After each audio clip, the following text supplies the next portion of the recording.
आपण ह्या व्हिडिओमध्ये मेहंदी पेस्ट कशी बनवायची आहे, कशी भिजवायची आहे, सगळी प्रोसेस ह्या व्हिडिओमध्ये आपण बघणार आहे। तर हा व्हिडिओ तुम्ही शेवटपर्यंत नक्की बघा। सो सर्वात प्रथम आपण इथे येलो कलरचं मेहंदी ऑइल घेतलेलं आहे। त्यानंतर आपण इथे साखर घेतलेली आहे। सगळ्यात महत्त्वाचं म्हणजे ती मेहंदी पावडर घेतलेली आहे आणि आपण पाणी घेतलेलं आहे। सो आपल्याला एका बाउलमध्ये 2 चम्मच मेहंदी पावडर घ्यायची आहे। सो काही लोक जण काय करतात, आता एक्झाम्पल तुम्हाला सांगते, 2 चम्मच मेहंदी पावडर घेतली ना तर त्याला 2 चम्मच साखर टाकतात आणि काहींना वाटतं की खूप जास्त कलर येईल म्हणून त्याला 3-4 चम्मच ऑइल टाकतात।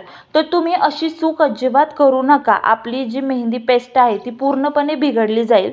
सो तुम्हाला एकदम प्रमाणात आणि एकदम मापामध्ये सगळ्या गोष्टी तुम्हाला पाहिजे असेल तर हा व्हिडिओ पूर्ण तुमच्यासाठी। सो व्हिडिओ तुम्ही कंटिन्यू बघा। सो आणि तुम्हाला माप पण ह्याच्यामध्ये व्यवस्थित सांगितलं जाईल। सो आता मी काय केलेलं आहे, 2 चम्मच मेहंदी पावडर घेतलेली आहे।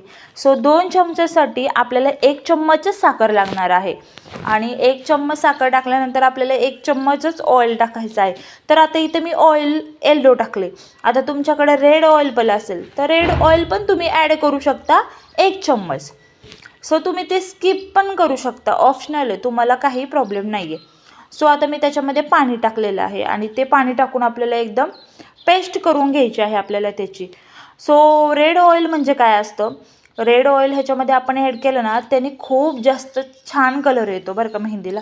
ह्यानी पण येतो, पण रेड ऑइल आपल्याला मार्केटमधून परचेस करावं लागतं, पण आपल्याला रेड ऑइल घरी पण बनवता येतो। सो आता तुम्हाला मेहंदीचं रेड ऑइल बघायचं असेल घरी कसं बनवतात तर त्यासाठी तुम्ही मला कमेंट करा, तर मी तुम्हाला ते रेड ऑइल बनवून दाखवणार आहे। सो तुम्ही व्हिडिओ आता कंटिन्यू बघा तर मी पेस्ट कशी बनवते। सो आता मी ते पूर्णपणे हलवून घेतलेलं आहे आणि आपल्याला त्याच्यामध्ये थोडं थोडं करून पाणी ॲड करायचे। एकदम त्याची स्मूथ कन्सिस्टन्सी करायची आहे आपल्याला, जे की त्याला अजिबात गाठी वगैरे झाल्या पाहिजे नाही तर आपला मेहंदी कोन केला ना त्याच्यामध्ये ते अडकले जातात गाठी आणि मग आपण जेव्हा हातावर मेहंदी काढतो ना तर त्या मेहंदीमध्ये ती गाठ उतरली जाते। मग ती लाईन वगैरे किंवा डिझाईन काढली ना तर ते पूर्ण ब्रॉड लाईन येते, कधी एकदम स्मूथ एकदम नाजूक येते ना, सो ते चुकू शकतो। तर व्यवस्थित कन्सिस्टन्सी करा। सो आता इथे माझी पेस्ट झालेली आहे।